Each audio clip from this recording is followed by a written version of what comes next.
একটি বিষয় হচ্ছে মুফতি আমির হামজা সাহেবের একটা ওয়াজ শুনছিলাম।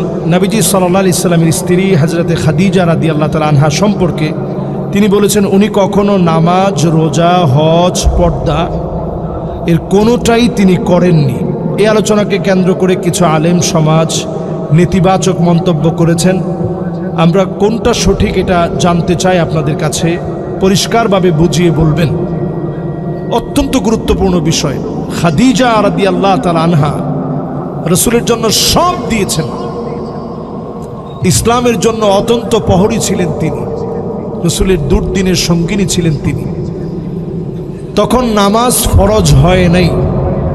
নবীজি তখন নামাজ পড়তেন রাকাতাইন রাকাতাইন, দুরাকাত করে। বলেন করাকাত করে। এই দুরাকাত নামাজ ফরজ হয় নাই।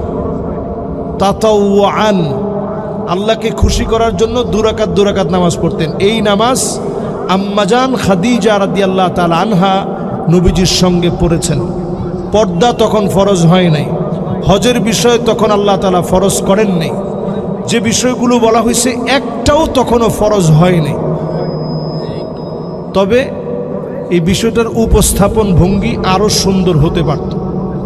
এরকম যেন না হয় এক ওয়াক্ত নামাজ পড়ে নাই, একটা রোজা রাখে নাই, এটার ভঙ্গিটা এরকম না হয়ে। কারণ ওয়াজের ভঙ্গি তো এক এক সময় এক এক রকম হয়, স্বাভাবিক না? যেমন আমি কথাটা বলতেছি একরকম, এখন আমি যখন সুর দিয়ে বলবো বিষয়টা আরেক রকম হবে। তবে খেয়াল রাখতে হবে, আম্মাজানদের ক্ষেত্রে কথা বলার ক্ষেত্রে অত্যন্ত সাবধানতা অবলম্বন করে কথা বলতে হবে। এটা সাধারণ বিষয় না। উনি বুঝাতে চেয়েছিলেন যে বিষয়টা অত্যন্ত সুন্দর, কিন্তু সুন্দর বিষয়টা হয়তো উপস্থাপন ভঙ্গিতে কিছু ঝামেলা হওয়াতে কেউ সমালোচনা করতে গিয়ে উনার মা তুলে যদি গালি দেওয়া হয়, গালি দেওয়াটা সম্পূর্ণ ফাসেকি। এই ফাসেকি কাজ এটা করা, এটা মুসলমানের জন্য কোনোভাবেই উচিত হতে পারে না। গালি দেওয়া এটা ফাসেকি কাজ। ফাসেকরা গালি দেয়। মুনাফিকদের চরিত্রের অনন্য চরিত্র হচ্ছে ইদা খাসামা ফাজার, যখন তারা রেগে যায় তখন গালি দেয়। তো যদি কেউ মনে করেন এবং বলে থাকেন যে গালি দিয়ে ফেলছে উনি, এটা ওনার স্বভাব অথবা এলাকার আঞ্চলিকতায় উনি গালি দিয়ে ফেলছে, না, আঞ্চলিকতা বলেই আপনি গালি দিতে পারবেন না। গালি দেওয়াটা ফাসেকি। জোরে বলেন কি? তাহলে ফাসেকি কাজ করা কবিরা গুনাহ। ছোট গুনাহ না বড় গুনাহ? এই কবিরা গুনার সাথে সম্পৃক্ত হওয়া এটা তওবার শামিল। এজন্য উনি মুরব্বী মানুষ, আমাদের সকলের শ্রদ্ধাভাজন। আরেকটা বিষয় না বললে না, উনি সরাসরি আমার আব্বার উস্তাদ, যিনি গালিটা দিচ্ছেন, মুহিবুল্লাহ বাবুনগরী হাফিজাহুল্লাহ ওয়া রাআহ। আমি শ্রদ্ধা রেখে বলি, উনি আমার আব্বার উস্তাদ। আমার আব্বা ওনার কাছে বাবুনগর মাদ্রাসায় পড়ছেন। তো উনি অত্যন্ত বড় মাপের আলেম, ওনার পুরো খানদান অনেক বড় আলেম। এখন হুজুর রাগের মাথায় সন্তানদেরকে অনেক সময় বাপ অনেক কিছু বলে ফেলে। তবে এইরকম কথা যেন আমরা আশা করি না যে কথার কারণে আসলে মানুষ সবাই কষ্ট পায়। এই যে প্রশ্নটা আজকে আসছে, আমি কিন্তু ওয়াজ শেষ করে ফেলছি। এখানে মাহফিল সহ আমার মাহফিলের দায়িত্বশীল, সামনের শ্রোতা সবাই সাক্ষী।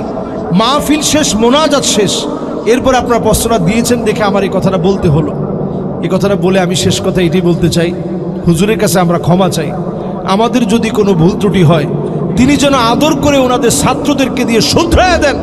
এইরকম অন্তত গালি, এটা মানুষ অন্তত ওনার কাছ থেকে আশা করে না। উনি যেহেতু বয়োবৃদ্ধ মানুষ, অনেক সময় ওনার স্বাভাবিক ব্যালেন্স ঠিক রাখাটা কঠিন, ব্যালেন্সহীন হয়ে যেতে পারে।